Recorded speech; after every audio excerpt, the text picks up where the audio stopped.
Hi friends, welcome back to my channel Chandana Palle Ruchulu. ఈరోజు తెలుసుకోబోయటం cauliflower pakoda ఎలా చేయాలో ఇంట్లో ఉండే ఐటమ్స్తో సింపుల్గా తెలుసుకుందాం ఫ్రెండ్స్.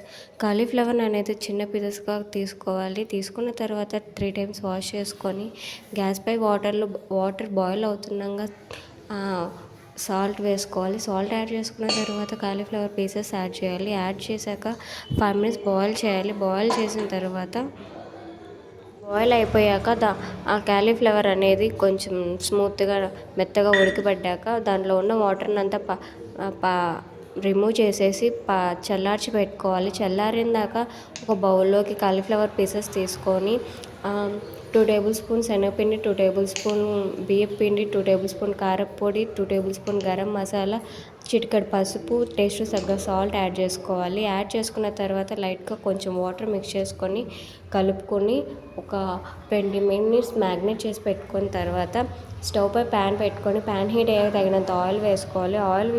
ఆయిల్ హీట్ అయ్యాక ముందుగా కలిపి పెట్టుకున్న కాలీఫ్లవర్ పీసెస్ని యాడ్ చేసుకొని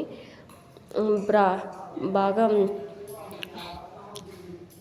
డార్క్ రెడ్ కలర్లో వచ్చేందుకు బాగా ఫ్రై చేసుకొని గార్నిష్ చేసుకుంటే కాలీఫ్లవర్ పకోడా అనేది రెడీ అవుతుంది ఫ్రెండ్స్.